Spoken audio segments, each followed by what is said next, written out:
everyone, you're listening to and watching Superhero Speak, and I'm your host, Dave. And John, and you were listening until he, blew out your eardrums. Go ahead. And JD, I want to take a giant pregnant pause there because I expect John to be done a lot quicker. And of course, joining us tonight, we have... You're part of the team. You can just say hello, Don. Don? Oh, no. Did we lose Don?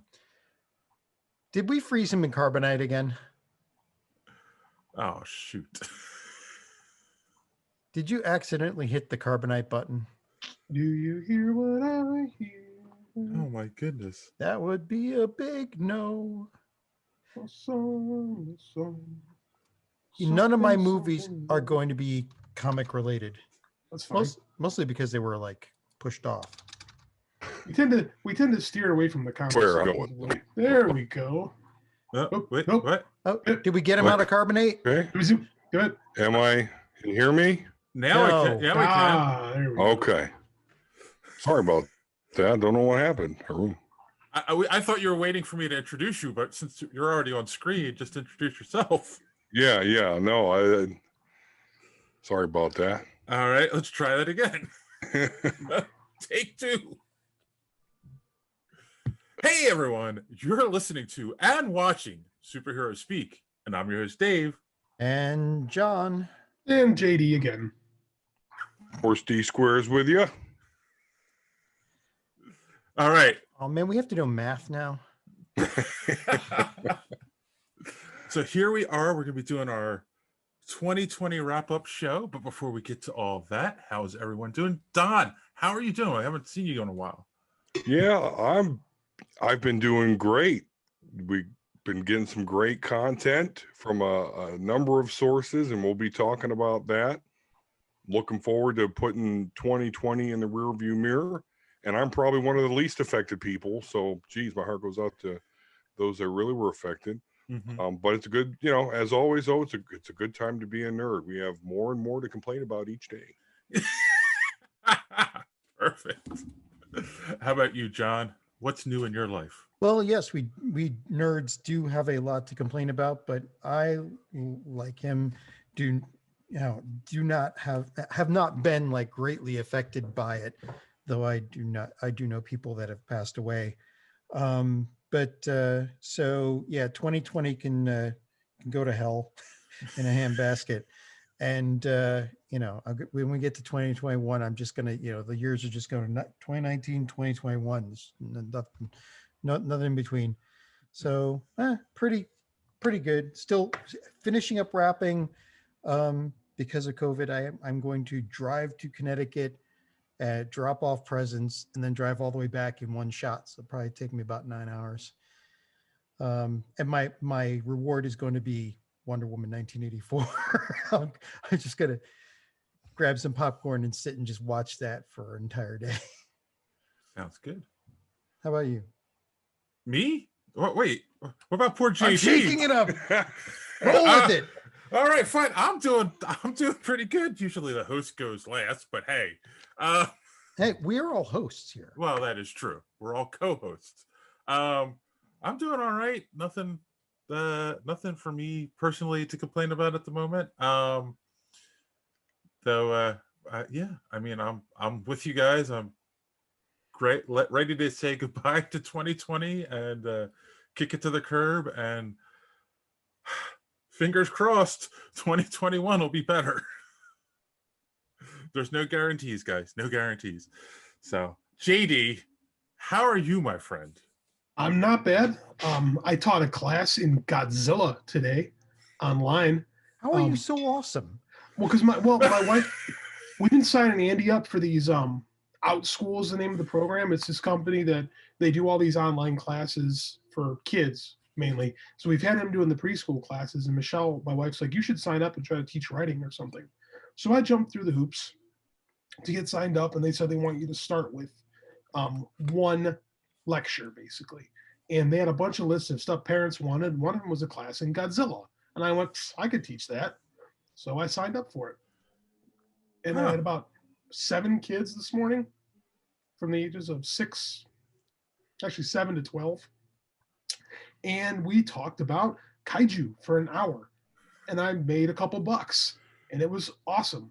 But between that and the 2-hour Japanese wrestling podcast last night, my throat is destroyed.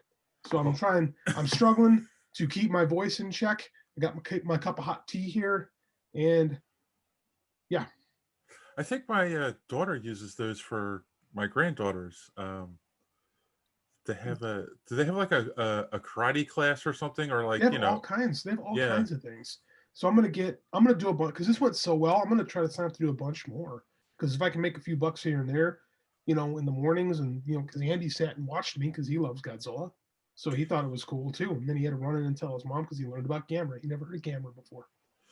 See, there was my fatal flaw. Like I tried to teach a bunch of kids once, but I'm a programmer and they couldn't get tail recursion in Boolean algebra. So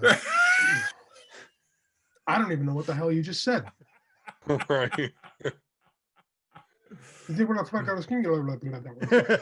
That's what I heard. That's probably what they heard too. So it's okay. And I got a buddy of mine who runs a website who asked me to provide content for him. So I made a couple bucks and wrote an article about why Gremlins is an awesome holiday movie. Yes. Fair enough. I saw that. That was really cool. Yes, and you made some good points. I'm a good writer. Yeah, it was fun. It was fun to write about that. I kind of stretched myself a little bit, not writing about something sports or sports entertainment related, and I like it. I'm gonna try to get on a couple more places because the video business is dead. Long live not working. Yes. Oh, no. Well, not for much longer. I mean, you upset a lot of people with that, by the way. And speaking of people you upset, I think. Yeah. Oh wait, no. Let's hold off on that. Who do I first? Because I'm going out of order here. We got to talk about something else. Well, you can't tell me I pissed someone off and not let me revel in it. No, we'll get to that in a second. It was Tom Cruise. That's okay. I didn't have anything. I didn't have. Oh God, yeah. I can live with that. I'm just saying there are The people Tom who. Cruise thing. I saw you fight with someone on Twitter about. I do that all the time. About the videos not being dead. Oh yeah, well, I don't know if that was a fight, but yeah, videos dead. Twitter will make wet lettuce burst into flames. Okay, I simply, on a reply to one of Mark Hamill's tweets, I simply said, hating anything Mark Hamill is like hating the cure for cancer. Mm-hmm. And someone replied to that, well, you'll be heartbroken to know that they've already cured cancer. They just won't make any money off it. Oh my God. And I left it alone. I'm like, that dude ended up in Twitter jail. Him and like 5 other people just got into some sort of argument and ended in Twitter jail. Yeah. Anyway, No, what I was going to say before we get to social media, we need to talk about the season finale of The Mandalorian. Like, I'm sorry. Like, okay, so, oh my God, Luke Skywalker haven't showed up at the end. How awesome was that? I wouldn't know. I didn't see it. Are you freaking kidding me? I didn't. You better be lying. No, work got to me. My God. Did I just... No, it's okay. It's okay. Did you just ruin the best thing ever? No, you don't understand. I already had heard that because basically, unless you live in a Faraday cage and have no screen facing towards you, there is no way you weren't going to hear about that on the internet. Like none, zero. Oh, that is epically sad. And the discussion about the Uncanny Valley thing. Right? I don't know. It wasn't that bad. Well, there was a lot. That's how I heard about it because I was on ARS Technica, and they're like, "Oh yeah, we're close to getting rid of the Uncanny Valley, but Mandalorian didn't quite pull it off." I'm like, "What the hell are you talking about?" Of course, I glance at the subline and I'm like, "Oh, okay, thanks." Well, I mean, there was no way to avoid it. So go ahead, tell me. Like, this is a perfect opportunity. I'm a it's scientific method. I'm your control group. Let me tell you something. In about a week, my 4-year-old will run down the stairs to open up his Christmas presents. Yeah. He will have so much joy running through his heart. It's going to make me, as his father, cry. He will not feel 1/10 of the emotions that I felt watching Luke Skywalker walk down that hall with a lightsaber. I actually teared. As a portal opens up in my living room, transporting me back to being 10 years old again, as my 12 years old comes in and tries to talk to me, and I'm like, go away, silence. Not a lesson in parenting, but in Star Wars fandom, maybe. I'll allow it. The meme that I saw on Facebook a couple of times was J.J. Abrams saying there's no way you could go ahead with the franchise and satisfy both the old timers and get the new people in. And then what's Jon his face? Favreau. And Jon Favreau Favreau. saying, hold my beer. Hold my beer. Yes. Accurate. Dude, it's the Luke Skywalker that everybody's complaining that they didn't get in The Last Jedi. Yes, exactly. It's just in the Mandalorian show, which, lesson for everyone, just chill out. They know what you want. You'll get it eventually, just maybe not exactly when you want it. Anyway, soapbox away. But, oh my God. So the CGI was okay? Passable. Yeah, right, yes. exactly. It didn't take you too much out of it. It was better than Grand Moff Tarkin. Yeah. Yeah. They're getting there. They're getting there. Yeah. Yeah, because it's just that moment, like they just put the heroes in a situation where you think, oh, this is it. It's going to be their last stand. And all of a sudden a ship shows up and it's one lone X-Wing. And you're like, and I'm sitting there, Squadron. I'm sitting there like, Red Leader. One X-Wing? What is that going to do? It's like one X-Wing. And I'm like, no. Oh, it's just rolling up. No. And it's just going to park. You see the robed figure get out of the X-Wing. And I'm like, you didn't see R2-D2? They didn't. No, you didn't see him at first. And I'm like, they didn't. And then you see the green lightsaber go on. And I was like, they did. Then the gloved hand. The other hand didn't have a glove. And then you're like. I remember because like when you see the X-Wing, you're watching it through like security cam footage. Right. So it could be, they did a great job hiding it. So it could be good. It could be anybody. Like, and first I went, yeah, who's in that one X-Wing? Like I didn't think they would do it because they set it up so well, like they're doing their own thing and they've steered into the Filoni stuff more than any of the Lucas stuff. So I'm like, well, who's this going to be? And then, the second you see the hooded figure, you're like, no. No. And then the green lightsaber, no. And then they recreate the shot from Rogue One where Darth Vader's walking down the hall, but instead of it being lit red with his lightsaber, it's lit green. Like, it's insanely shot for shot. Like, it was beautiful, man. It's beautiful cinematography, amazing storytelling. Mark Hamill does the voice. And they, digitally tweaked it so it sounds like him in 1983. Like, I cried. I'm not going to lie. I was so unexpected of it that I was blown away. It was like, it might be the best television moment I've ever had. Oh, it is definitely top on my list. And I was surprised, even though I kind of predicted this. I guess I revolve around Mark Hamill on Twitter, I guess, because on another one of his tweets about he didn't do the voice for the Lego Star Wars Holiday Special. And so on my Omega Level Nerds Twitter, I just replied to that like, oh, I get it. We don't want to, we're saving you for your Mandalorian appearance. Don't want to oversaturate. That was back in like the 1st of December. But then as I'm watching this, I'm like, holy shit, that's Luke Skywalker. And my wife's like, no.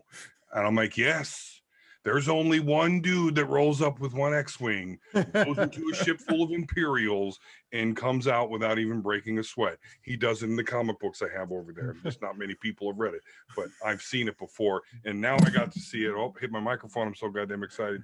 I got to see it in full motion. Did it again. But oh my God, there's only one Gabadoon that will come in with the balls to, the balls to roll in. And I'm sorry. Then the best moment is like he's standing there. He takes his hood off. At the end, they reveal his face, and then he's like communicating with Grogu, and then R2 rolls in. Yeah. And that was just like, oh, that's when I really started to tear up and cry. It was just like, that's it. You did it. Bravo. This was the first episode I watched with my family. Usually I watched it Friday Oh, nights. perfect. So and Andy was like begging his mom, he's like, "Can I watch Mandalorian with Dad?" And I said it'll be fine. It's the last episode. Oh, And so she sits next to me for it to kind of like do the parent thing. And she's like, "Is that Luke?" And I'd say to me, I'm like, "Can't be." And then Andy goes, "It's Luke Skywalker. He's got his green lightsaber." And it was just like, it was like the perfect moment for his like first episode to see Luke come back. Because again, he's 4. What's he know about Star Wars? Luke Skywalker. Right? And I'm like, yeah, Luke Skywalker.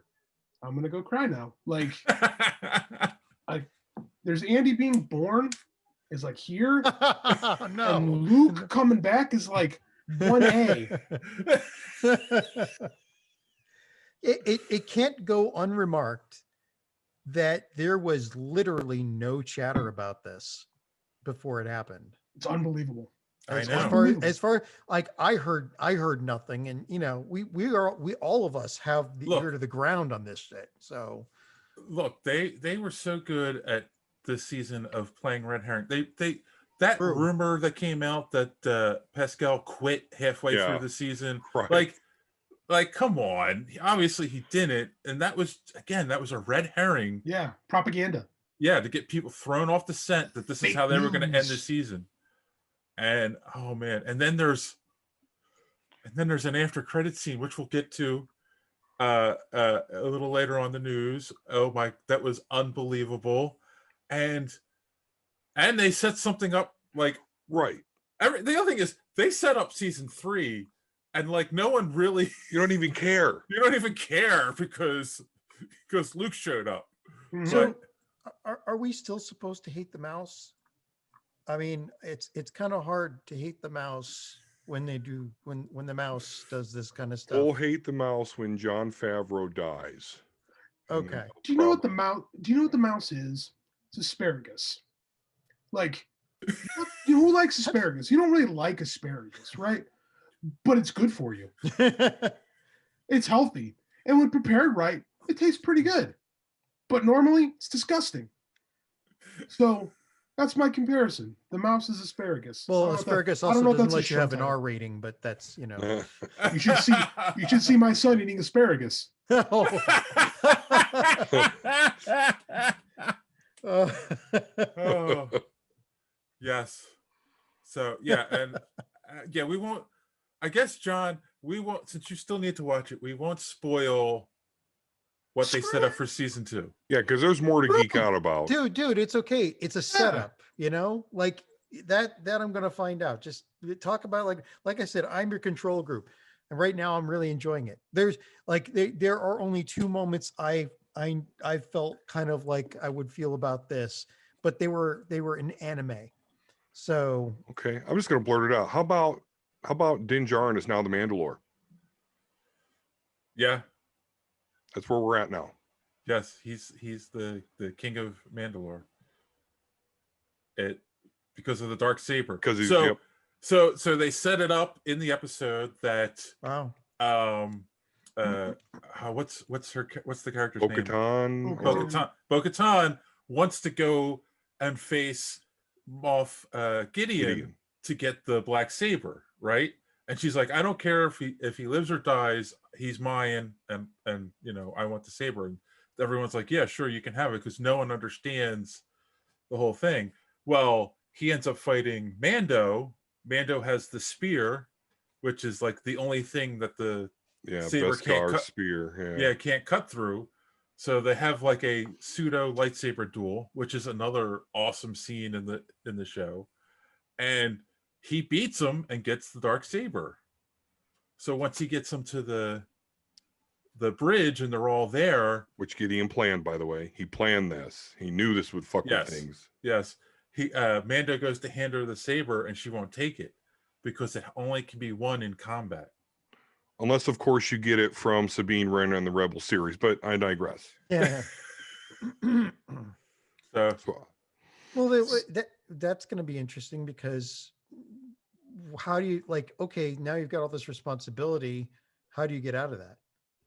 You're gonna pull a Kirk and just Yeah, here, hold this saber for a second. Bye, bitches. I'm back on the road. Well, doesn't that sound like material for a season 3? Like Yeah. there's a Yeah. lot of it's a good- opportunities. Yeah. Well, And, like- not even to mention the Covenant isn't going to be happy with him as soon as they learn that he's taking his helmet off for every Tom, Dick, and Harry. That's going to be a problem. Or Yeah. wait. It maybe it's Lucas coming back to direct, because now, like, if he's in charge of everything, what do we have to deal with? We have to deal with trade negotiations. Well, George Lucas Bite your only- tongue. George Lucas only sold the franchise. They almost killed him to do so, just because he wanted to spend time with his wife and kids, and he knew that if he owned Star Wars, it would just suck up his whole time. Oh, he would never be left alone. Everybody would always be asking him, "What are you doing next with it?" But that was Right. 20 years ago at this point.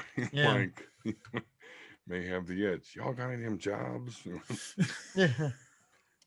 Moff Gideon's plan would have worked perfectly. But you know what he didn't account for? Luke goddamn Skywalker. That's right.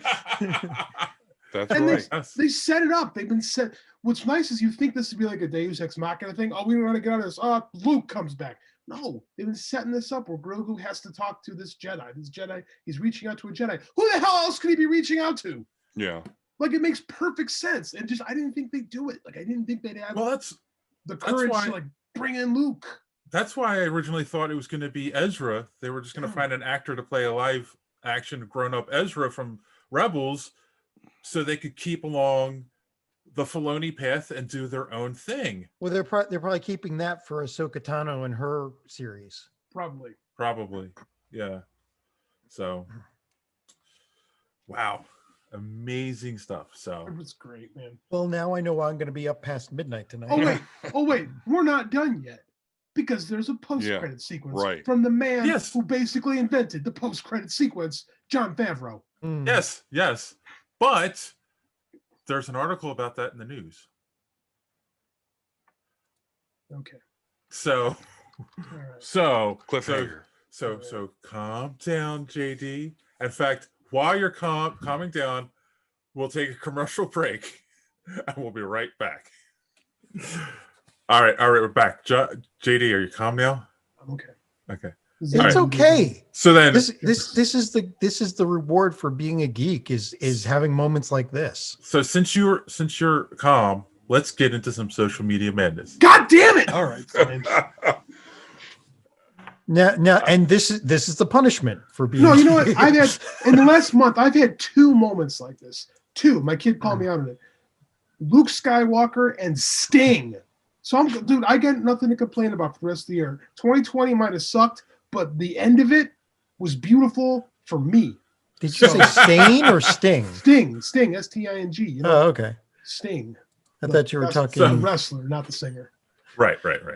So, of course, we talked about the Falcon and Winter Soldier preview that we got last week, and we got a couple replies to that on Twitter. Movies After Work said, solid trailer. The Canyon Chase has me very excited for the show. I like that Bucky seems to be playing the tired retiree in this. And So Wizard Podcast said, that's one of my favorite scenes in Endgame when Sam says, I'll do my best. It's Niagara Falls, Frankie Angel. Can't wait for this series. Man, this GIF they used is like, it's like brain melting. If you keep looking at it long enough, like Sam grabbing the shield, your brain will actually fall out of your ear. Wait, are you talking about So Wizard's GIF? Yeah, Or the So one I Wizard's- used? Okay. So Wizard's GIF, it's like hypnotizing. It's like Hypnotoad. Oh, jeez. Nice.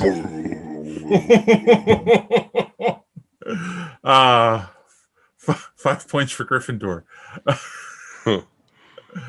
All right. So, yes. So, a lot of people are excited for this series. I am one of them. All right. Moving on. We had talked about there being a female-led Plastic Man movie. I'm not sure if there's going to be a female Plastic Man or if there's going to be a female lead and Plastic Man's in it. But anyway, None of Your Business, a frequent offender, said Plastic man in capital letters, not watching another female-led movies when the title character is a man. What an interesting line. That's yeah. What an And now- interesting line in the sand. My question for you is, did you ever read any Plastic Man comics or watch any cartoons he was in? Because I'll say you're a liar if you tell me yes. Solo Plastic Man. Because I can't remember the last time there was one. Yes, exactly. Calling bullshit on this. And our good friend Timothy Jones, Oh God. he said, no offense, but having a female version of Plastic Man is a bit of a stretch. Sour grape. Sour grapes, everyone. Available in finer newspapers across this great country. It's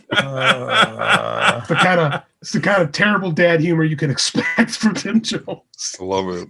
Well played, man. Well played. Always good for one of them. And then our good friend 8-Bit Ray from the Gorilla Brain podcast said, at this point, I'm hands in the air with these casting decisions. Essentially, it boils down to trying to lure a new demographics for greater profits. When it's presented in such a way that it is forced to overly apparent that you have an agenda disgusts me. We're not a sports show. You guys ever see that Allen Iverson press conference where they Talking ask him about practice? Yes! You talking about practice? We're doing this for Plastic Man? Right.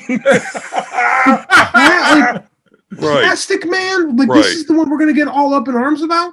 We're gonna die on the Plastic Man hill. Yeah. It's Who cares? DC. It's DC. It's not going to do well.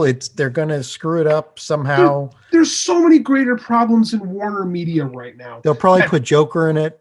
Like, yeah, Plastic Man is the one, is like when you're like, well, that's a bridge too far. Right. You crossed the line. Yeah, let's chill with the fake indignant rage on Plastic Man. That's awesome. Yes, absolutely. Come on. Ray. Sounds like you're being challenged again. You might have to make another appearance on the show. All right. We also talked about, of course, the Loki trailer and how excited we were for that. Timothy Jones again Ooh, says, Kiefer. I can't wait for this. I read that this takes place after Endgame, and Loki uses the Tesseract to travel through time to after human history. I think he should go back and make Thanos say please before he gives him the Tesseract. That's actually like a real post. There's not like a bad joke somewhere in there. Like I read it like 6 times trying to like. Yeah, Tim, I'm not disappointed. Who are you and what have you done with Tim Timid. Jones? Well, it just sounds like he has all sorts of a manner of things to say. So Yes. It's crazy. It's very not Tim. Drew Williams said Quantum Loki. That's Which I didn't think about that, but that's a lot of what this looks like. Yes. I can't believe we forgot to talk about last week that he's DB Cooper at the end of that trailer. Oh yeah, I forgot about Yes. that. Yeah, that we totally missed that. I'm disappointed in us. Oh yeah, when he jumps out of the plane. Yeah. Yeah. Yeah, Yes. how many kids these days know who DB Cooper was? Oh, very like none. Like it's the same thing as asking him who Dorian Gray was. I mean, like Yeah. Well, DB Cooper is a real person. Yeah, so that's I about to don't know if say that's Dorian quite the Gray's a same. well, fictional yeah, guy. but it's about the same level of like back knowledge that you'd have to have. Like, I'd say it's more like do you know who Patty Hearst is? You Mm. know, it's obscure like semi-famous people from the 70s. You know, Well, who Yeah. knows who knows what Quantum Leap was anymore? yo, that's I got that one. The rest I don't know. What you're talking yeah. I have the greatest Quantum Leap Wait. pitch that I'm waiting to see a Belisario. All someday. right. Wait, hold on. It's tangent time. Don, are you saying you don't know who DB Cooper is? That is Oh. correct. I may have seen him. I may know his face. Really? No, name. nobody knows his face. That's the whole point. But okay. So Yes. DB Cooper was this guy who hijacked a Pan Am flight and stole a ton of money, and then everyone got off the plane. He continued. No one knew they were actually being hijacked. They fly back up into the sky, and he literally parachutes out of his plane with this money, and no one's ever seen or heard from him since. No, he completely vanished. Yeah. Huge Yes. manhunt. couldn't find a trace of the money or the Well, guy. Nobody knows who he was. And there's people who search for the money today. Yeah. Sounds It's like a Grand Theft Auto mission I did. It's one of those urban legends that Yeah. turns out to be actually accurate. Like it actually happened. And to this day, it's a mystery. It's like, someday, like maybe in the next, 10, 20 years, somebody on their deathbed is going to, pull a deep throat and say, it was me, Right. something Yeah. like It's that. been 50 years. Yeah. It's never happened. I mean, realistically, the guy probably died in the woods. It's the only thing that makes sense. You know what? There's a theory going around that it was the guy who did The Room. Tommy Wiseau? Yeah, Tommy Wiseau. That was Tommy Wiseau because nobody can figure out where he got the money to do The Room. Seriously, nobody knows where he's pretty. This guy, Tommy Wiseau, is very wealthy. Nobody knows where he got his money from. I mean, the answer is probably like drugs. I'd imagine. That is actually, there is an episode of like the Twilight Zone or something for you. I would love to No write kidding. that. They don't know how old Tommy Wiseau really is. They don't know where he came from. It's there's this thing that, hey, maybe he was DB. All right, write the screenplay. There's JD. notes. There's notes. Manuel A. Getting back to Loki, Manuel A. Carmano said, looks amazing. So, It does. yes, it does. And then finally, we had talked about the Lando series. We kind of had said, you throw everything at the window or at the wall with Star Wars. Maybe you get weird ideas like a Lando series. We weren't quite 100% on board with it. But Mega Podtastic, Crazy Joe said, how exciting is Lando? I'm so psyched. If it's Donald Glover, I'm in. I said it last week. It probably won't be even Donald Glover. Then I'm not as psyched. I mean, as long as it's a vehicle to develop the universe of Star Wars more, and because it can infinitely continue, go on and on and on. I mean, is Din Djarin that interesting himself? I mean, to me, no, but everything around him. So, I mean, any more windows we get into that, man, I'm in. Yeah, I agree. All right. And then on a final note for Social Media Madness, this wasn't a reply to anything we talked about, but we did get a shout out from CTP MiG1 fan page. They're at CTP MiG1 fan page on Twitter. They said podcasts are awesome. We have tons of faves, but critical thinking leads the pack. We all enjoy how Rizzo34 always knows how to get MiG1 talk crap off his game. Plus, MiG1 is just nuts. Great show. Superhero Speak is another one that we enjoy. Check them both out. So, Thanks. Well, yeah. So thank you for that shout out. And if you guys want to know more about how you can follow us on social media so you can be a part of Social Media Madness, here's Don to tell you more. Yeah, I know that guy. Enjoying the show? Want to be part of Social Media Madness?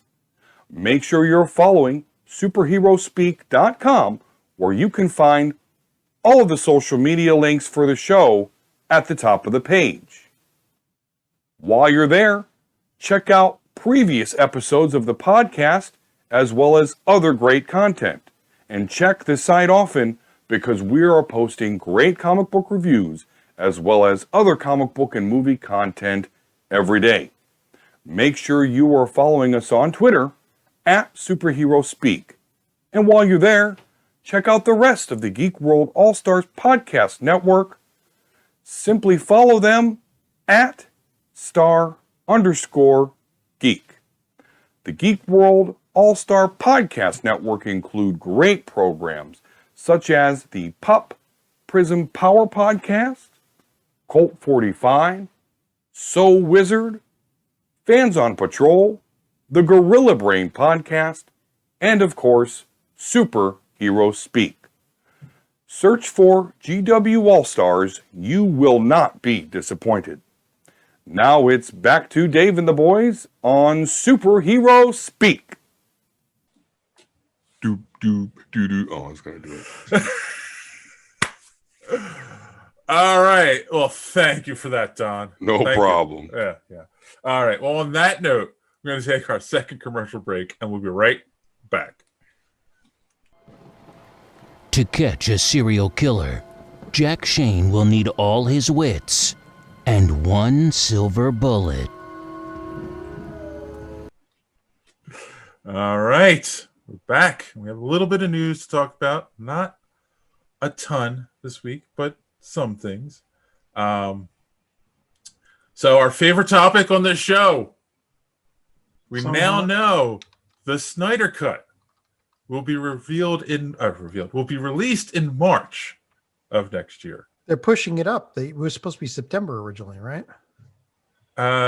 Something like that. Why not? Last time? It's not like quality matters. Knock it out. Yeah, it's true. Hold on. And there's a caveat. Zack Snyder said if things get better in the theaters, it might also get released to the theaters. Well, What, a 4-hour movie? What? I thought it was supposed to be like 4 hours. Yeah, that's what I thought too. Their desire to shit on Whedon is so great oh, for real. Jeez, that damn. It's Go continue. Go ahead. that's what they're. I mean, they completely want to destroy what he did, as if anyone cared. It was already destroyed itself. But anyway, that's what it looks like to me. Like, and I'm a Josh Whedon fan, not personally. I just as an X-Men fan, I like his astonishing run. I love the Avengers movie, so I am a big fan. But the fact that he perceived himself and made others perceive himself as this women's rights person, and then we learn not so much, that he's it's just their full-blown shit on Whedon mode. And so whatever they can do to promote this movie, even though it's a bit unfair to me, he had a movie, you now have a 4-hour thing. So I think Snyder has the advantage here, but they're all for it because Whedon sucks now. He's a pariah in the industry. So obviously this is the perfect time to do a Firefly reboot that, apparently Disney Plus has decided to at least they're trial ballooning about it. Yeah, I was gonna say I'll wait till there's some real solid news that comes out about that. But we got this covered. I mean, obviously. I saw some other sites that had it, not just Giant Freaking Robot. I'm sure they're very honest. So I'm going to take out my conspiratorial hat right now. 2 weeks ago, everybody was freaking, like, not everybody, like us nerds, but people in the industry were freaking out over Warner's decision because they basically violated a whole bunch of contracts with this decision. Yeah, and they've tended to trial balloon the how they handle their properties with HBO Max and this movie in particular. With Zack Snyder saying, "Yeah, this could go back to the theater," is this a way to kind of calm everybody else down who's talking about suing Warner for contract violations? Like, they cut big sweet checks to Gail Gadot and Patty Jenkins. Nobody else got asked their permission before. Those checks were supposedly so that Gal Gadot and Jenkins would talk up those shows. Well, they also had to because they had to hit their bonuses. Like, it was hush money. We both know that. Right. Well, not even hush money. It's like money that they would have gotten that they were being denied. Now, they did not do that with anyone else. Right. Yes. So is this a way to say, hey, if things get better, all these things we promised you would be on HBO Max will also go to the theaters? I don't know if it's going to make things better, and I don't know if Warner is this competent, quite frankly. But it does make me wonder if we're offering a semi-olive branch to all the unions, basically. Mm-hmm. Yeah, I think they have to, because I don't think. I mean, I just don't think they're going to be able to do it. I think they're just the guilds are going to be against them, so they've got to do something to appease them. and not unless they cut several more millions upon millions of dollars in But- paychecks. But do they even have that kind of money right now? No, Exactly. So but They'll have that's to the borrow it from Disney. But that's the problem. But you're not wrong. But that's the problem. Is like these contracts have to be upheld. So what do you do? Like this is when you have like this is the problem having AT&T running Warner, because they don't know how to deal with talent. They don't know how to deal with unions, quite frankly. So now Yeah. they're in a situation where they're pretty boned, and they're trying to figure out how to play it. And I don't know if this is the right way. Time will tell. yeah, this is true. So are we going to be running out to the theater to see it? God no. For a 4-hour thing, are you kidding me? I mean, No. I'll get 1 or 2 months of the subscription to HBO Max to watch it, but I'm not going to sit in a theater for 4 hours with, especially if, it's still going to take a while before we all get the vaccine. I don't want to go see a movie I like at the theaters, let alone one I know I'm going to hate. Right. Yeah. That's that. Yeah, exactly. All right.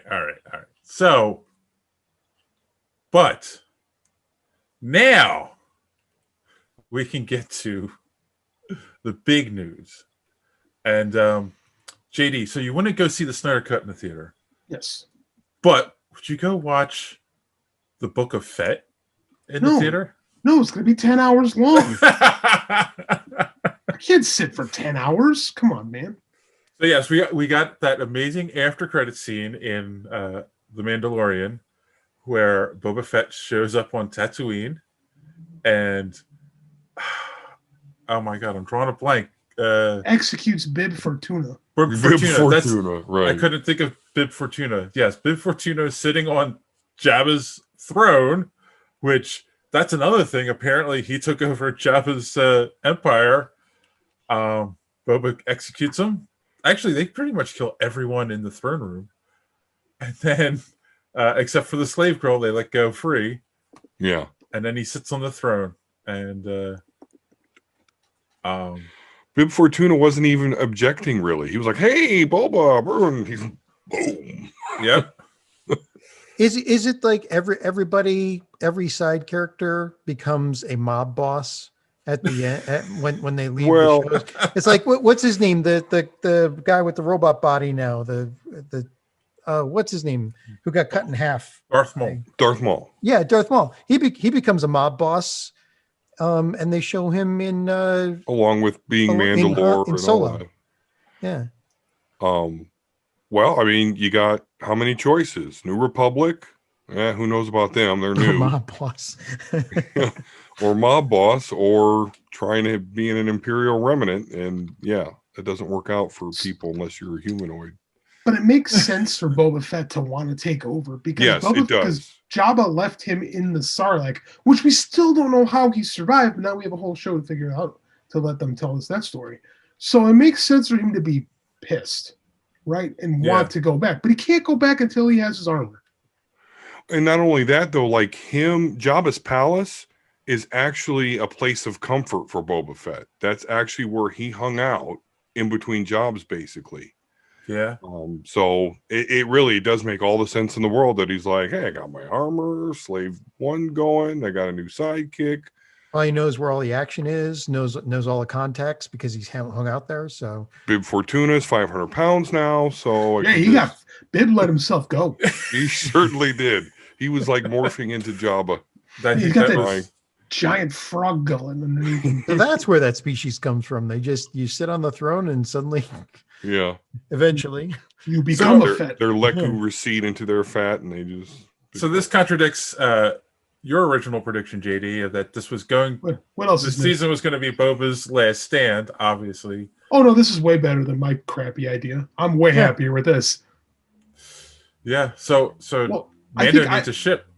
I think I bought into the idea that this was Boba Fett's redemption story. I'm a sucker. This is not Boba Fett's redemption story. This is Ooh. him. This is like Michael Corleone in Godfather 3. Like he falls further into the muck now, which is where you get some really good storytelling. How did I know they're going to do a whole Boba Fett show? Come on. Yeah. Well, I mean, they talked about doing a Boba Fett a Boba Fett movie. So this is probably where that spun off from. I think you're probably right. I bet some of these Boba Fett taking over for Jabba ideas were hatched there. Was that Josh Trank's movie? Oh, I don't think know. so. Yeah.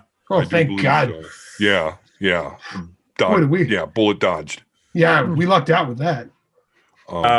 Such interesting character development, though, because we do see Boba Fett being honorable, right? Like, hey, until the kid's safe, Yes. I'm with you.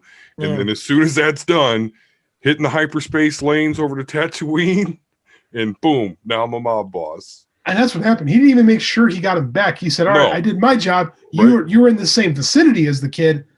Peace out. You got this. Yes. I believe in you." So of course they didn't announce this last week with all the news that came out from Disney, and it was I was confused because when you watch that end credit, a lot of people thought, oh well, that's going to be season 3 of The Mandalorian. Mm-hmm. Right. So Jon Favreau was on Good Morning America, and he straightened it out. He's like, no, it's a separate show. And there is going to be a Mandalorian season 3. How could there not be? But the Book of Fett actually comes first. So I'm okay with that. yeah. Absolutely. Is Favreau heading up the Book of Fett? Have they told us who's showrunning that? Hold on. I'm looking at the article. It does not say that. Who's Interesting. show running. At this point, Favreau can just do whatever the hell he wants, right? I Yeah, mean, pretty it's much. like Yeah. the mouse will just personally come and hand him, a blank check and say, "Go ahead." Which I'm all for. Like I don't think he's done anything bad. No. Yeah, no, there's no way, because Disney Plus in itself is nearing $10 billion of revenue a year. Its projections for next year are like $7 billion. And mind you, so are Netflix's. Those are the two big ones, Disney Plus and Netflix. But Netflix, their expenses, their licensing fees are going to be in the $11 million range, where Disney, they ain't got to pay none of that shit no more. Like half of that $7 billion in revenue is pure profit. So, Netflix still has a place though, because all these guys, they have all their own streaming services, and like we said before, we're already in a period of consolidation. Maybe not the main consolidation period, but like the initial before shock, pre-shock for that. There has to be one one service that doesn't have much skin in the game, where the others can offload stuff to once in a while, where you can go to see stuff from everybody. You want one service to rule them all? No. But things will shift around. The problem is that if everybody goes to all their corners, then they're going to lose revenue. There is probably some calculation that can be made that Disney can have all their stuff on Disney Plus, but sometimes allowing some of the stuff to go to Netflix to drive more, additional revenue. Like that would be, there's enough of an audience there because there's stuff from other people, all in one place, that they'll be able to get more that way than just keeping it on. I think you're going to see something that looks like syndication deals eventually. Yeah, I agree. When you're like on season 3 of The Mandalorian, well, let's put season 1 on Netflix, and people who want to get caught up quickly will jump onto Disney Plus. Right. They'll use it as a loss. It could even be a loss leader to bring people over to Disney Plus. Yeah. Might not. Yeah. I think that Netflix has to be calm and play the long game here, because a lot of people bailed on them. Whereas Disney was spending a lot of money in the aughts. They bought Star Wars. They bought Marvel. They spent a lot of money. And now that all those debts have been paid, like Don said, they can really just, make money at this point. But it takes a while to get there. Netflix is in a different place where they would love to be an IP farm, but they're not quite there yet. So they need to focus on what they're doing well and not go crazy, because you're right. Eventually stuff will falter. Like, let's see if HBO Max makes it 2 years. I'm dead serious about that. But keep in mind, Netflix, like when they started selling DVDs or renting DVDs in the mail, that was the long game. When they went from DVDs to start streaming video, they were one of the they were like the first. First. So they are very good at playing the long Yep. game. They'll be So, fine. They'll be yeah. fine. And they're into their original properties. A lot of them do really well. Their 3 seasons and out plan works really well. Like it keeps a constant stream of new stuff. I mean, we talked about before, the best new things that are being created right now are being done on Netflix. Like Disney and HBO Max are pumping out stuff based on previously established IPs. Netflix is out there trying to Right. create a lot of things. Yeah. On top of utilizing IPs like Masters of the Universe and like She-Ra and successful cartoons, Castlevania, stuff like that. And now they've got Stranger Things, which is their top thing. They got the Queen's Gambit. Like they've kind of usurped the spot HBO used to have as Right. far as that top level dramatic content that's now being produced by Netflix, not HBO. And they're doing well. I mean, Queen's Gambit, geez. Yeah, I mean, that's a cultural phenomenon. Did you see what's happening with chess? Chess is more popular than it's been in like 50 years. People across it started like a chess boom. That's legitimate. Like I see all these kids that are learning how to play chess because of this show. It's nuts. Yeah, it's weird. And like you said, and why isn't HBO the leader anymore? Because like when they were on cable and they They had all fucked up these, the ending to Game of Thrones. yeah, there you go. I know, but it's just crazy. And it's like they could be doing on HBO Max what they did on Yeah. HBO, but they're not. And that's the other issue is that like, yeah, because on HBO Max, what are they giving us? They're giving us existing IP stuff that no one cares about anymore because of Justice League, unfortunately. A big part of the problem has been the Warner Media thing. Like since Warner combined with AT&T, there's been a lot of corporate reshuffling, right? We've seen it. Like they tend to take it out on DC. Like every time something with Warner Media fails, it's house cleaning at DC. Like Which is like cutting off your foot. Yeah. No, because it's like expendable. Like DC, there's no value in DC comics. There's value in the DC characters. There's value in the DC IP. All that stuff. DC exists only as an IP farm right now, which makes it super expendable. Right. That's makes me Yeah. sad. It's true though. I mean, like it happens all the time though. Yeah, Warner doesn't do as good a job as Disney does as letting their subsidiary companies kind of exist and do their own thing. Like Warner mismanagement has been a thing. Like it's been a thing since they merged with Turner, and Turner was mismanaged, and Warner before that was mismanaged. Like it's just like we're talking like 3 generations of corporate mismanagement that's just continued. We said before the HBO Max launch was completely bungled. Like they don't have, like it's the same thing when they launched the DC app. They had no real plans for anything, and everybody went, "Oh, that's cool" for a weekend, and then bailed. Like Disney did not do that. Disney had all their stuff, all their ducks ready to go. Warner pushed this thing. Like I shouldn't have to have HBO Max and Boomerang and like looking for the stuff everywhere else. Like there's no consolidation, and this is the backslash of it. Yeah. They launched HBO Max and they still had DC Universe on the side. They should have and Boomerang. Boomerang. Yeah, they should have immediately said like those are ending and you'll be grandfathered into HBO Max. Yeah, just they would have had all to HBO Max. ready stream. Like Disney did with Hulu. Mm-hmm. When Hulu started, you got Disney. Yep. Yeah. Comcast, you guys see it? Comcast with Peacock, which is, but that's been the downside of it. HBO has become a little bit of a victim. And they're still producing good content.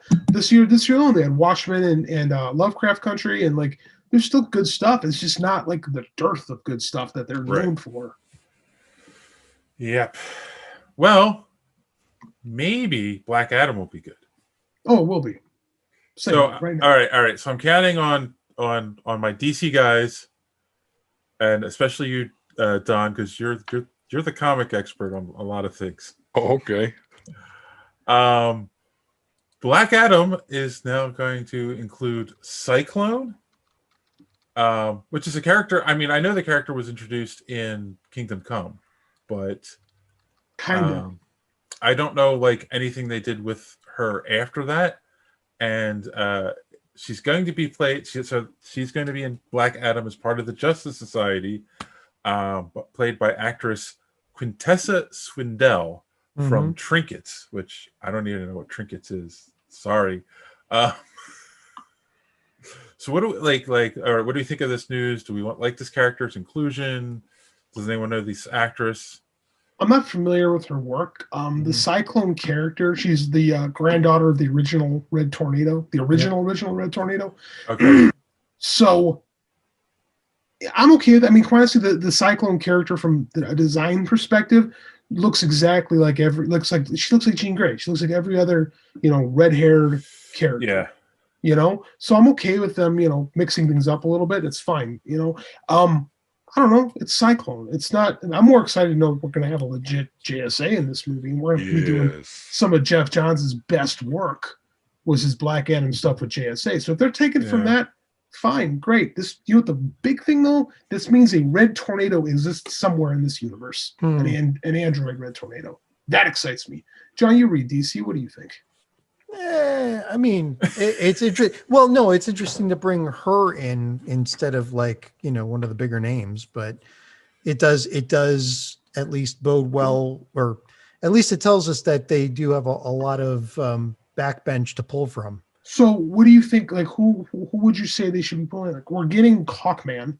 Like, they're not going to give us a Jay Garrick Flash or an Alan Scott Green Lantern, because that will confuse the normal people. Yeah. Maybe a Blue Beetle, Is that in the Justice Society? Well, what about Dr. Fate, or is he too OP? Oh, he's OP. Dude, go down. They should do Dr. Fate. If they don't have a Dr. Fate announcement coming soon, I'll be disappointed. See, Dr. Fate's not as interesting a character as Doctor Strange, though. That's the thing. Disagree. Dr. Fate is interesting. He's different than Doctor Strange. Well, he's different, but it depends on which characterization, because again, like many people have worn the helmet. Yeah. So no, it's Kent Nelson, like in Naboo. That's what it is. It's all about Naboo, and whoever has it is fine. And Naboo and Hawkman and Black Adam have that lineage together back in Kondak. So that's it's all there. It's all built in. Dr. Fate is coming, guarantee it. So we have a Star Girl. What about her uncle? The original, is it her uncle? But the original Starman that was in. I don't think that the Knights are related to her. I have to double check on that. Okay. I think that Jack Knight just gives her the staff. That being said, at some point someone should do something and cut James Robinson a nice check and do something with Starman, because that was such a good series. It was Ted Knight that gave him the. Ted Knight was the original. Ted Knight was the original Starman. Jack Knight was the Starman in the late 90s. Oh, I forgot about him. Star Girl. He's Ted Knight's son. Yeah. That's a great series, man. Great series. What about Wildcat? Do we want to see a Wildcat running around in a cat suit? I mean, it looks good. Looks good in the comics and the cartoons. No, we talked about Catman. I think that was wrong. They said Catman and was like, but when we were talking about it sounded like they got the thing wrong. It was Randy. It was Randy talking about it on social media, and it was who is Sylvester Stallone going to play? Oh yeah. And he said Catman, but he sounded like he described Wildcat. Yes. Yeah. So maybe Wildcat's a JSA member. I'd like to see it. I mean, I don't know. I hope they're doing something about the JSA existing in World War II, because that's the best use of the JSA. Oh yeah, let's bring the Spectre in. Hell yeah, let's bring the Spectre in. Wrath of God on these things. Oh, yeah, I mean, well, you know what? Bring it back in and have the guy from Arrow play. Yeah, I mean, they might as well go whole hog and just think go about for that, it. JD. Huh? Stephen Amell as the Spectre, the Spirit of Vengeance. Yeah. That works. Yeah. Someone cut John a check. It works, and it brings the CW universe right around into full circle. I bet he would do that. If you offered Stephen Amell a chance to play the Spectre, I think he would jump. He's a bit of a nerd. He would jump for that. Oh, yeah. But you guys think Sylvester Stallone could play Wildcat? Is that what? Oh, yeah. He's Rocky Balboa. He's also 80. I say he might get confused. He might get confused. I'm the law. Oh, wait, that's the wrong DC property. That's perfect for Wildcat. It's like, can't get better. Yeah, I mean, because it's obviously going to be a cameo. He's not going to have a big role in the Suicide Squad. So, yeah. All right, and speaking of casting news, John, you should be excited about this one. Criminy. Like, okay, so in terms of this story, this is Chris Pine rolling a critical one. Chris Pine is the star in the Dungeons and Dragons movie that Paramount is making. He's rolled in that one, and he's I mean, it was about time he failed at something. So, are you saying you object to the casting? Although we don't know a whole lot No, about. I think he objects to them making a Dungeons and Dragons movie. This is like Okay. this is like hearing that they're going to redo the Mario Brothers movie. There's literally Is it that bad? There's very literally. Have you seen the first two? Right. No, There no, were no. movies? I get what you're saying. Like, Yes. I'm worried that it doesn't say, so we don't know a whole lot about it. You know, Chris Pine will star in Paramount's Dungeons and Dragons movie. What it should read, what would make everybody happy, is Chris Pine will star in Paramount's Dungeons and Dragons movie based off the fantasy realm of Forgotten Realms. Then I get excited. But yes, to your point, if they're just going to do a generic Dungeons and Dragons movie, Like they've done the last three times. like they've done the past three Yeah. times, then yeah, it's going to be a shitbox. But if they would actually do a Forgotten Realms, Drist, or something, you know, along those lines, yeah. it could be gold. I don't know if what's Ari Salvatore would you know, I don't know if he might. I met him once. I've commented still- on his Twitter that it's a crime that those haven't been made into movies, and he liked it. Yeah, I mean, yeah, it is. I mean, there's some of the best. So it's one of the best storylines of all time.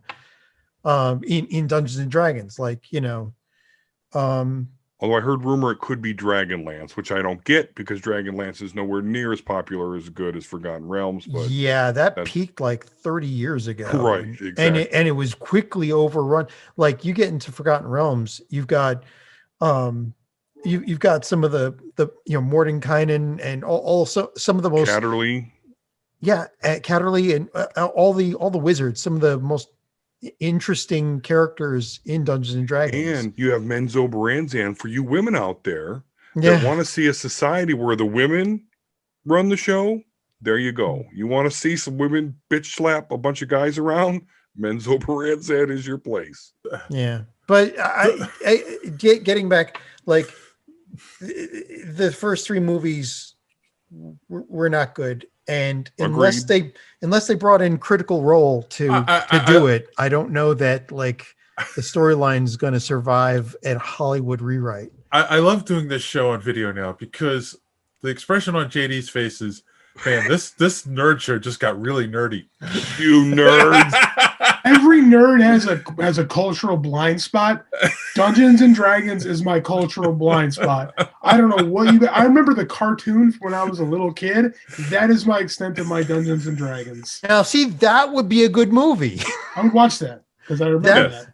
because that's still I don't unbelievably understand. popular. I Like, don't understand why they never did that because that's what people grew up with. That's what kids liked. That was popular. Like that would have made money. Why they didn't do that is beyond me. They really made 3 other Dungeons and Dragons movies. How have I existed and not known that? with three. The Wayans basically. brothers were in one of them, or was it just one? What? Wayans brothers? No, yeah, he was Yeah. he was in one of them, and it was Statham was in one of them too. Some big Jason actors Statham? were in that movie. Really? Yes. How did I Yeah. not know? I gotta look this up. I'm just like, is this a Mandela effect That's the guy thing? from No, don't even start with that. Oh my god. There's a universe where they were popular movies. I'm like gobsmacked. The I had multiverse no of idea. So you're saying Chris Pine's star power isn't enough to save a Dungeons and Dragons movie, John? Nothing is powerful enough to save a Dungeons and Dragons again, unless there's a group called Critical Role. If they if they took it over and like I were think- consulted, either that or Dead Gentlemen. Like I don't know if anybody, nobody knows who they are. Dead Gentlemen could probably make it hysterically funny at least. I think the problem is like you have shows like Game of Thrones being real popular, except for the ending, and The Witcher being popular, and it's like, oh, well, why can't we do a Dungeons and Dragons movie now? You're right. That's exactly what it is. Right, but it's like, but you did it 3 other times and it didn't work. So Paramount. Sorry, I'm gapped. I mean, I had no idea. This Jeremy Irons was in this movie that came out 20 years ago. Yep. I remember. That's the one I went and saw in the theater. I clearly grew up in a different universe. You know, there are movies like this that Tom Baker's in this movie. Yeah, there are movies like this that they're cult classics. These are never going to be cult classics. These aren't those movies. No, these are not those movies. These are not the movies you're looking for. And yes, there are a ton of famous people that have passed through those gates, and then quickly forgotten that they ever did. Yes. I bet you if you go and ask them at a con, they're like, what are you talking about? Yeah. I wasn't in that movie. No. I know not of whence you speak. Now we know what JD's doing when we get off the No, I'm really not.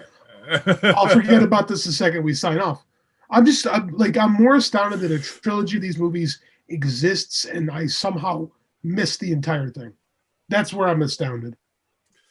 Well, it's not a trilogy because they don't have anything to do with each other. Yeah. They're 3 separate. 3 movies. Okay, fair enough. I bow. I bow to my superior nerds on this one. All right. Well, that is all the news we have. Slow week. Yes. So we're going to take our final commercial break, and then we're going to wrap up 2020, guys. Thank God. Got a bad feeling about this. All right. So we're going to wrap up 2020 with deck cord, right? Because, it just needs to go the hard way. All right. So I think, okay. All right. So I put down some talking points for 2020 to talk about. This is the year from hell. Everyone's feeling it. There's no one's coming out of 2020 going, I had an amazing year. I really don't think that's happening. Favreau. No, yeah, this is true. All right. You probably spent all the extra time you had writing. So. No average person is coming out of 2020 feeling that way. How's that? Yeah, fair enough. But I put down some talking points. So let's talk about the movies of 2020. What we saw, what we liked. There aren't many that came out. The first movie that I saw in 2020 was Sonic the Hedgehog. So you start. So that's a good start for 2020. Very good. It's actually the only movie I saw in the theater this year. So yeah, I'm dying to get back to the theaters just because of that. Yeah, I guess. Is that a great thing to say in 2020? You'd be dying in the theaters. Oh, yeah. How about in 2021? I did tweet that 2021 would be my year just because apparently no one did that and I wanted to be the first. Yeah, because you don't want to. Way to get ahead of the curve. Because you notice how everyone's still shell-shocked. No one wants to say that. And then the first movie that we reviewed this year was Bloodshot, that JD fell asleep through. Did you ever go back and rewatch it? God, no. It wasn't bad. It was just not good. Yeah. I think that is the very definition of bad. I mean, no, because a bad movie is, like Suicide Squad. That's bad. This was just there. I don't know. It felt like a movie. We said this at the time. It felt like a movie from 1995. Yes. Yeah. It was the best superhero movie of 2000. No, X-Men came out in 2000. Okay. I'll stick with 1995. Okay, Like, best superhero movie 1995. Yeah, pre-Blade. yeah. How about Birds of Prey? That came out this year too, guys. You know, I Yeah. didn't see it, but my brother Volsker raves about Ewan McGregor's performance. So, but that's the only good thing I heard about it. Speaking of Ewan McGregor performances, I saw Dr. Sleep in the theater in 2020. This is the last thing I saw. I quite enjoyed that. Well, there I've you heard go. about it. I haven't seen it yet, but I heard good things about it. It's got a difficult. It has a difficult task of trying to mesh Stephen King with Stanley Kubrick, and Yeah. it does the best job possible. And Ewan McGregor's really good at it. I quite enjoyed the movie. So That's good. Cool. See, so there you go. There was I something. want to say a week later we went into like lockdown. Like it was that close. Yeah, it feels that way. Let's see what else came out. Oh, Onward came out this year. That was great. We all enjoyed that one, right? Yeah. Yeah. Yeah.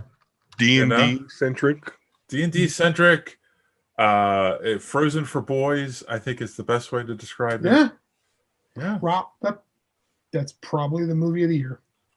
Oh, well, wait. I mean, I'm just thinking off the top of my head, man. But then we move on to another movie we reviewed, Bill and Ted Face the Music. That was fun. Yeah, it was fun. So wait, I mean, come on. It's not a great movie, but it's a necessary one, and it No, it's and it a was great- enjoyable. It was It's a great perfectly movie. enjoyable. Like it was a great movie. In this climate, this was a Oh. great movie. Yeah, well, Yes. I mean, it's not going to make my top 10, but I'm going to recommend it. I'm going to Top- recommend it. Top 10 of 2020. Are you Oh, sure? well, yeah, top 10. Well, there's not much it Do you- probably makes top 10 in 2020. Do you know how difficult it's going to be to put together the Nerd Madness movie section this year? Yeah. I know. I don't even know if we're gonna have a movie section. How about a movie I haven't watched yet, but it was JD's White Whale. Mutants. I still want to see it. I actually was in the theater and saw it. Wait, So I think What? Don so said what'd you he- think, Don? I liked it. Thank I you. really did enjoy it. It worked as a one-off. Spoiler alerts, the way they use Danny Moonstar powers to basically make this whole movie, that's why it's a scary, trippy movie. That's actually a mutant power that is being used on him. So it was really interesting. I know I listened to So Wizard recently because they recently saw it and reviewed it, and I was surprised to hear that none of them liked it, but I really did. I know people made fun of Cannonball's accent, but I will tell you, my grandparents were from Kentucky, and guess who Cannonball sounded like? Them. So Yeah. he did actually a good job on the accent. For those of you that are familiar with the Kentucky accent, which I'm sure is majority of you, and I really liked it as a one-off. I really did, and they could tie it into the MCU, and it would make sense. And I can't never remember her name, but everybody else loves her. The girl that played Magic, that's Magic. Oh, That's- Anya Taylor. yeah, Joy. Anya Taylor, Joy. whatever. Yeah. And it's, yeah. I liked it. So JD, you haven't watched it yet? No, I'm waiting until it's like free with my Prime. I'm not gonna pay for it. You guys have scared me for the last 3 years. Well, I mean, it's been a fun ride waiting for this thing to come out, but Yeah. Well, yeah, I'm hating it, but I haven't seen it yet. So I just saw that it's on demand now, so I'll probably watch it this week. Oh, is it? Okay, then I'm gonna watch it. Because like $20 is a little bit to spend. Yeah, no, I'm not going to Something you spend any might money not to like. watch that. Yeah, Yeah, exactly. I'm gonna be patient. Like Right. if it's available on my Prime for free now, all right, I'll give it a look. I'm Or pretty at least Well, cheap. then, I'm pretty sure. Like, I'm not going to buy it. I may rent it if it's rented for like Yeah. $10, but Yeah. Reasonable. so as soon as it's free, everyone, we will review it on this show yeah. because we're not paying for it. All right, so that's like, okay. You guys have any other movies that you watched? Oh, it's a wet fart ear, man. I've got a few. Well, Okay. I had Onward on my list. And yeah, pulling this list together. Well, yeah, pulling lists together is very hard. I started as soon as we started talking on this podcast today. But no, there was a few that I got reminded of. Old Guard was good. Okay. Not in our wheelhouse. Trolls 2 was, at least in my house with the two little girls. Oh yeah, Yeah. yeah. Yeah. Mulan? Hmm? Mulan? No, that was Well, not. that came out, but that came out. Like I'm just saying. It was a movie. I'm pulling up IMDb here DB. for a second because there was The Gentleman, which I watched. I was sick, and I didn't care what I was going to watch at the time, and that just caught my eye, and I stopped on it, and I nearly fell asleep. But then the movie played. It's got Matthew McConaughey in it, and Michelle Dockery, and Jeremy Strong, and Colin Farrell, and Tom Wu. All these people, and Hugh Grant's in it. It's a kind of mob boss versus mob boss show, and it was really good. Does Matthew McConaughey play a mob boss? What Yes, does he play? yeah, he plays like the king of pot. All right. Yeah. Well, it was an easy characterization for him. But yeah, easy portrayal. It was good. It was really good. So that was good. What else do I have? Oh, and the only other one was another Anya Taylor-Joy show, Emma, which turned out to be pretty good for a period piece. Anya Taylor-Joy, keep your eye on her because she has a range that is just completely underrated right now. She was the witch. I've been saying that for the last couple of years. She was great in The Witch back in the day. Yeah. Yeah. Speaking of horror movies, there was a cool little horror movie that came out that I forgot about, Color Out of Space with Nicolas Cage, directed by Richard Stanley in his big comeback as a Lovecraft bizarre horror movie, but it was a lot of fun. Cool. How about you? Yeah. Don, anything else? That's all and the only one for me was New Mutants. Everything else other than Onward, we watched that. I mean, I can't think of any others. I think we basically named every movie that's come out in 2020. Yeah, at this I think point. I mean, we're supposed to see Black Widow, The Eternals, Wonder Woman. Wonder Woman. Yeah. I'm going through the list on Rotten Tomatoes of the best movies. I never heard of most of them. Like, it has not been a good year for movies. No. And really most has of not. them were probably released in theaters overseas because in the US we were just, we're so stupid about COVID that we had to lock down for most of the time. Yeah, everyone else is catching up with us. So, Well, that's because they have a super strain now when Well, you've seen the EU. since we were all trapped in the house, we got to watch a lot of TV, right? yeah, that's true. Yep, whatever you could get your hands on at this point. So of course, we talked about the Mandalorian earlier. That season was amazing. And then there was season 2 of The Boys. I know JD, you don't watch it. I know we know how you felt about it. That dominated like 7 weeks of our show. It was tough for me, I was on board at first, and then by the time I got to the end of that season, I was like, I can't do this. Well, the jerking off on top of a building, that I was just, what? There's This is shock no- value. Yeah. I mean, you're absolutely right, Don. There's shock value, and then there's just like, you can go too far with this stuff. Right. It's just no. Now you're just being silly. Yeah. Now, see, I put this one on my list, and I'm not sure because did it originally come out in 2020 or just came to broadcast television in 2020, and that was Stargirl. That's when I watched it. So I forget. That was the beginning of this year, wasn't it? I forget. well, it was originally on the The app. The app. DC Universe, yeah.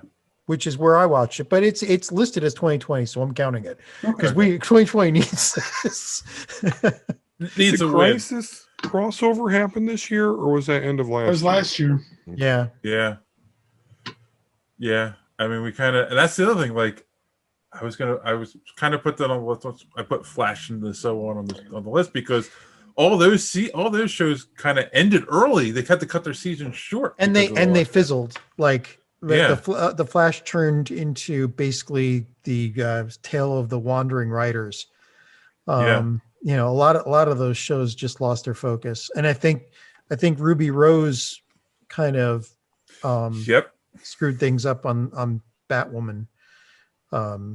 Plus they had to end early, so and then we're not getting new shows until next year, right?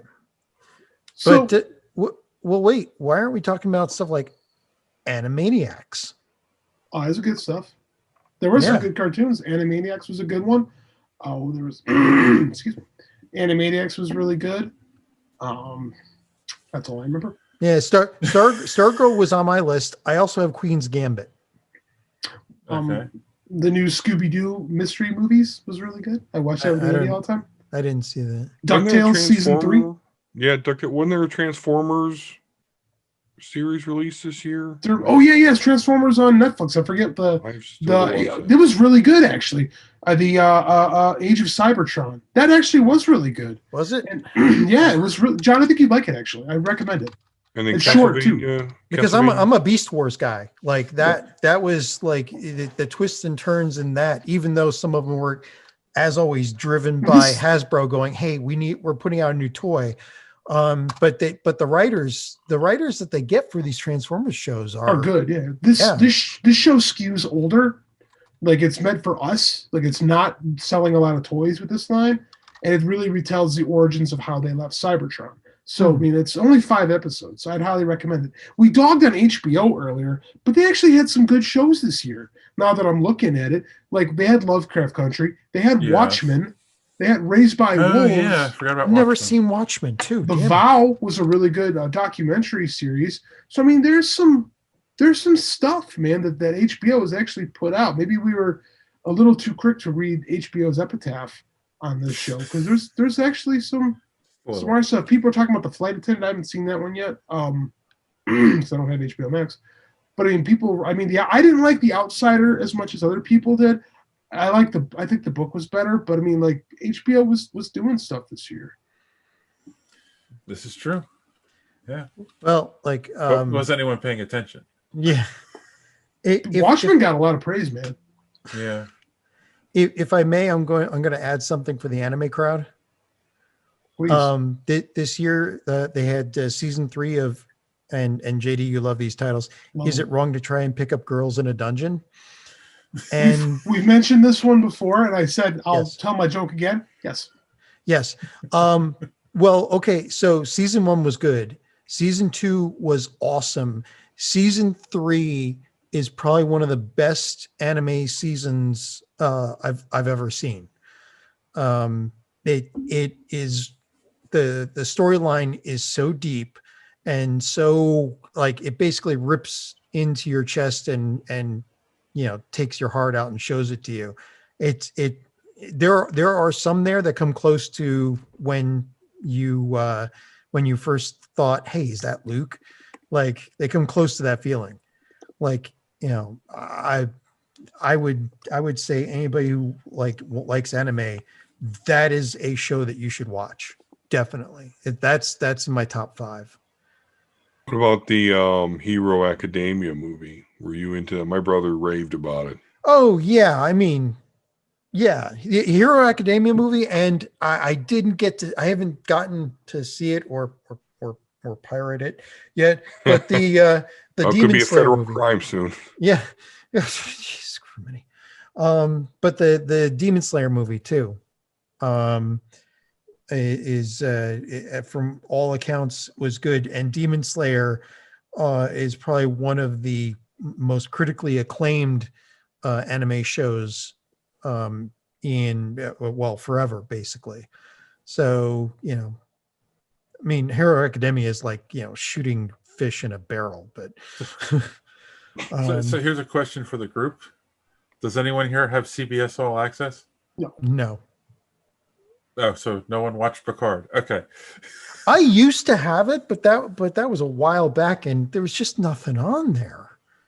Yeah. You know, and Enterprise, I could never get into it because it's just too dark. I mean, it's not Star Trek. Yes, it's not our Star Trek. It's not just not our Star Trek. It's the whole point that you can't call it Star Trek when there's no hope in it, or when everybody's stabbing each other in the back. It's just, you know, the whole point of Star Trek, as Roddenberry would have said, is it shows how humans could be if we just got off our asses and stopped with all the, you know, racism and greed and everything. I've said this time and time again that Star Trek went to crap as soon as Roddenberry died. So yeah, Rick Berman was a horrible showrunner. Yeah. They threw away the Star Trek Bible when he died. And it was just like, why? That there's a reason it exists.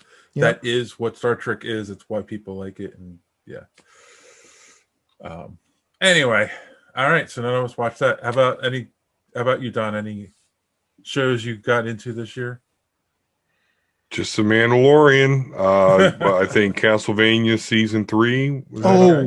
Oh yeah, if you talk like that, makes The Boys look like, you know, a rated G show. That looks, The Boys look like Bambi. Yeah. I mean, man. And me and the wife got into The Boys. Yeah, I guess I'll add that in. And that's it. I'm not a TV guy, man. I'm a comic book video game guy. Well, then let's talk books, because our good friend JD at one point this year pointed out, we're a comic book podcast. We need to review more books. So we actually reviewed a bunch of comics on the show this year. The classics. I mean, of course, we did The Killing Joke, New Frontier, The Death of Jean DeWolf, Green Lantern Rebirth, Craven's Last Hunt, Kingdom Come, and Spencer and Locke. So out of those books that reviewed, which one was your favorite that we read this year? John? Now, see, I'm torn because, again, like, I'm a manic depressive guy, so I'm always looking for things to keep my spirits up. And Spencer Locke is just not that. Although there is a thread of hope in there. Yes. As the author told us in an interview, go back 2 weeks, or was it 2 weeks, and see that episode 2 or 3 weeks ago. Yeah. But you know, that I would recommend it heartily. I mean, it's a work of art. So, but to keep your spirits up, I would go New Frontier.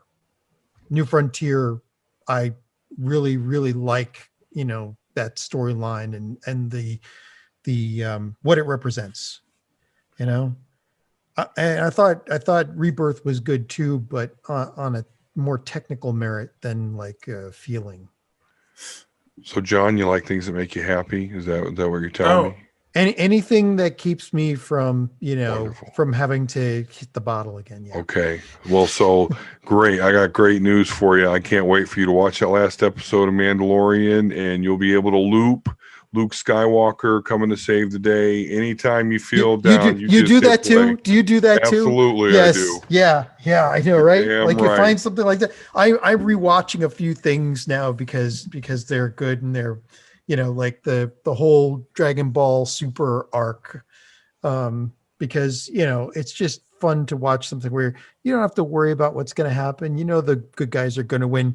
It's just the journey that's so much fun. Yeah. You know, I finally watched that. I finally watched through Super, and yeah, that was cool. Boy, does that show know how to do a tournament. And like, you know, Goku's going to win. The good guys are the win, but it goes down in a different way. Well, yeah, anyway. You think you know he's going to win, but Magato no Kukui, right? Right. So. Don, you haven't been hijacker of my show. You haven't been on a lot of episodes this year, but you've reviewed a lot of comics for the website. Mm-hmm. Do any of them stand out as one of your favorites? Yeah, and it's really, really unlike. Okay, there's a tie. So the first one is the D&D stuff, the Spine of the World stuff, which is actually more recent. That was really cool.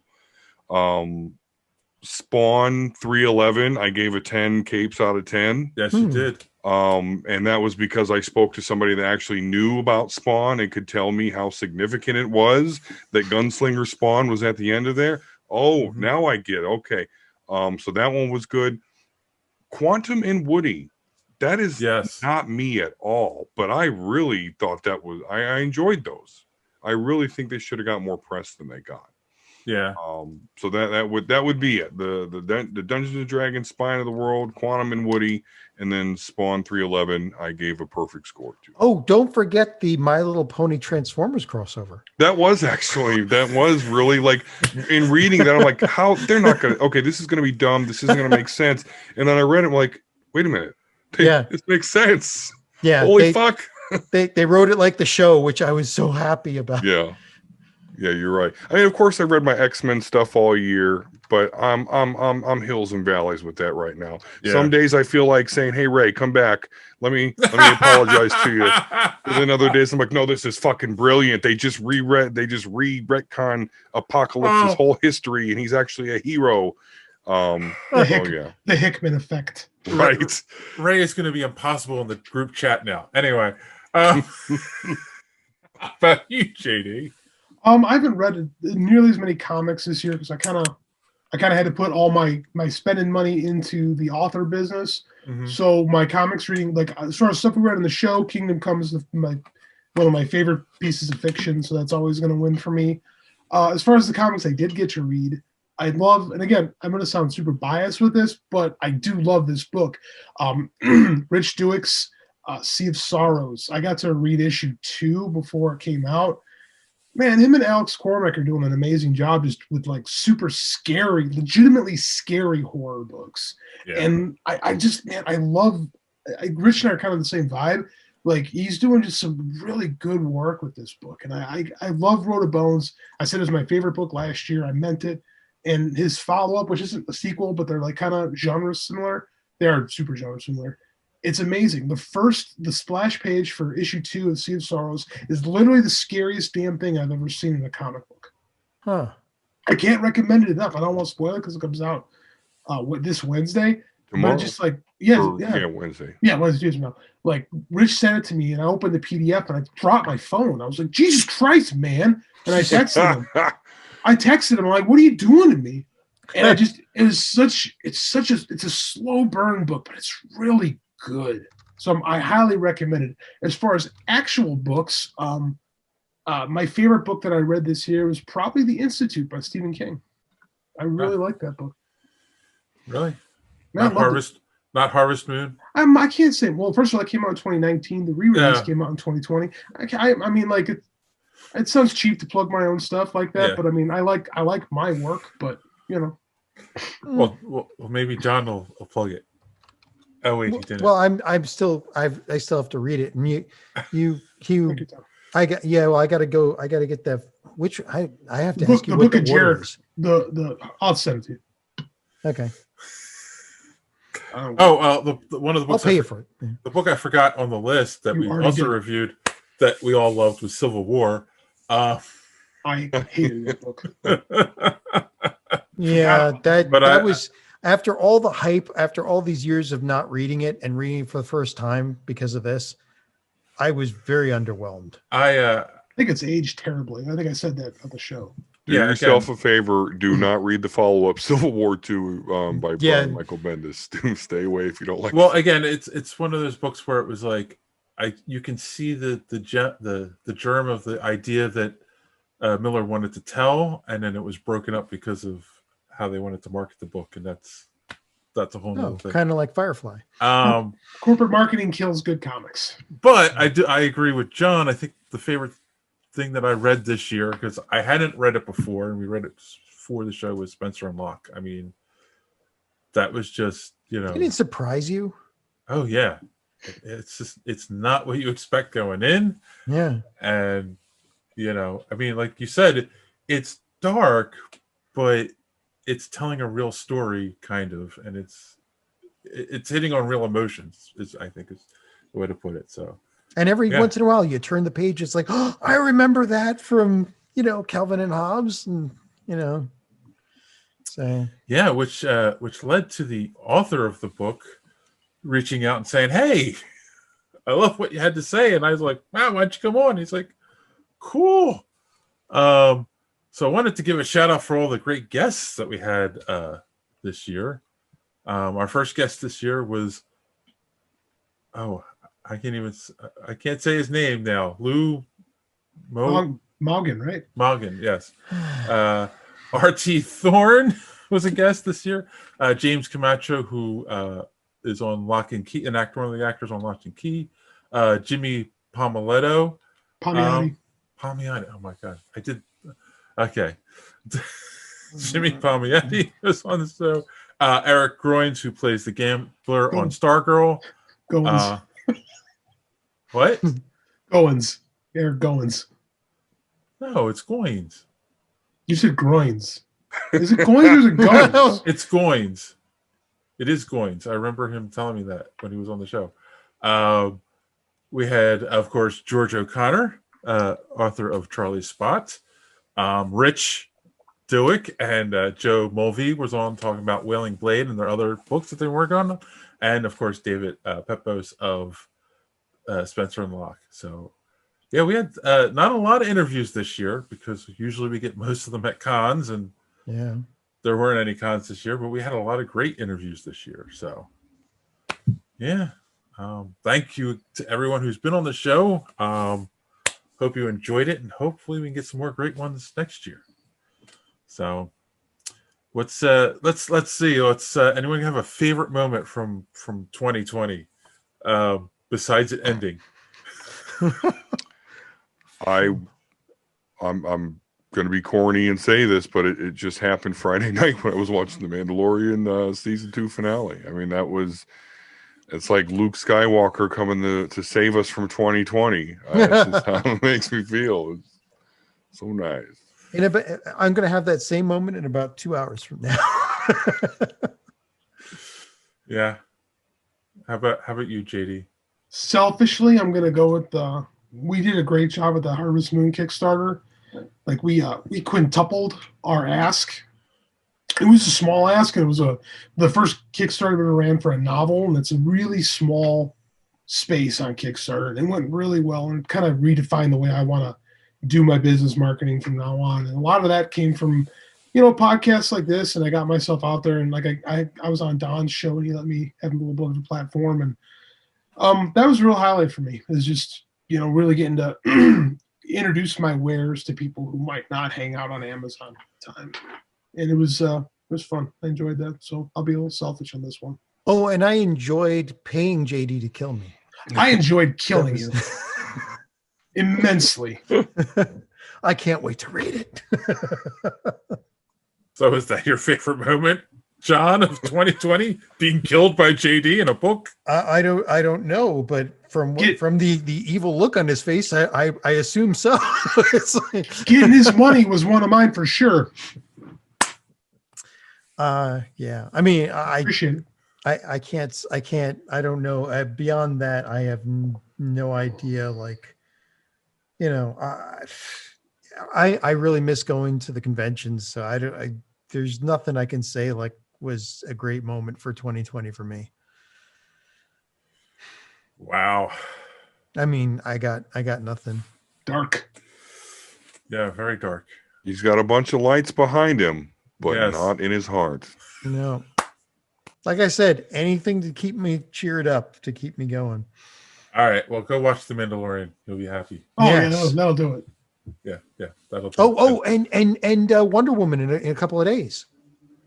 That is true. Yeah. By the time this comes out, it'll be in 2 days. So there you go. Next show review. Next show. Yes. Next show, give her a review. I know we're not going to come back to the new year, but Yes. Yes. I agree, and I agree with Don. There wasn't much really in 2020. From a nerd perspective, it had to be Luke showing up in that Mandalorian episode.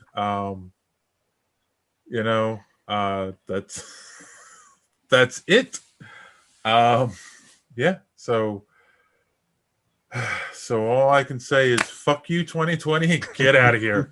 Oh, but if you want a recap of 2020 that's funny, look at Julie Noakes YouTube channel.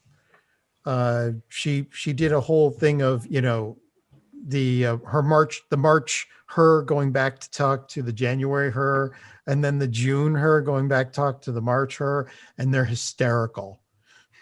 Yeah, I've seen a couple. I saw another video like that where it was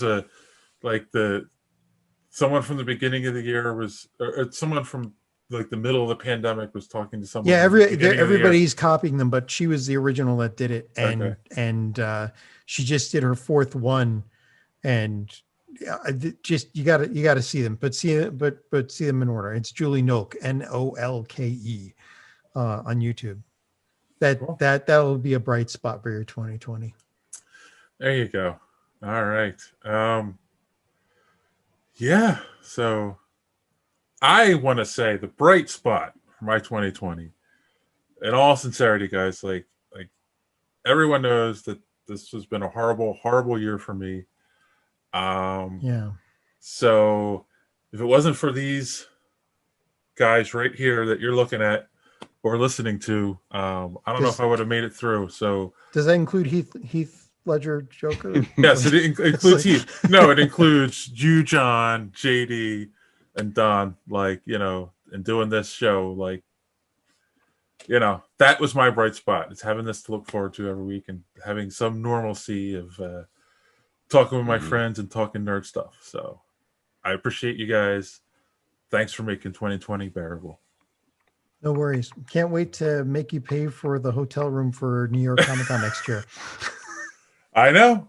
My plan was to do it this year, so I will do it in 2021. So if they have a con, hopefully. Fingers Hopefully crossed. they do, yeah. Yeah, so all right. Anyone have anything else they want to say about 2020 before we get some recommendations and wrap it up? I'm sorry, what year were you talking about? All right. Don, you got anything? The only thing that's even popping in my head is that I think it's that Match.com commercial where Satan finds Oh my God, I saw that. 2020 That was Hilarious. awesome. Hilarious. 2020. Please call me 2020. That's it. That sums All it right.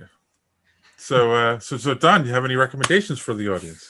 Other than the Mandalore, right? If honestly, I will look down upon you. Not you, John. I understand where you. But if you're listening to this point and you still have not watched it, shame on you. But yeah, Mandalorian all the way. That's the biggest thing. I mean, I'm watching through Star Wars Rebels. I recommend that. I originally didn't watch that because I was like, oh, Disney XD, what is this, some Lizzie McGuire bullshit? But it's actually a super legit Star Wars show, and it has a lot to do with linking in to the Mandalorian. So I will recommend Mandalorian and go back and get you some Rebels going. Cool. John? No. No recommendations this week?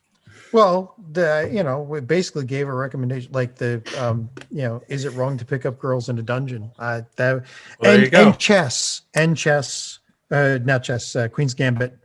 You just meant chess in general, like yes, chess. Well, yeah. Well, apparently, everybody's supposed to know chess now. I mean, but yeah, that's pretty much it. Oh, and JD's books. Read How I Die. I hear it's good. I have a cute 4-year-old who needs food. Buy these books, yes. How about you, JD?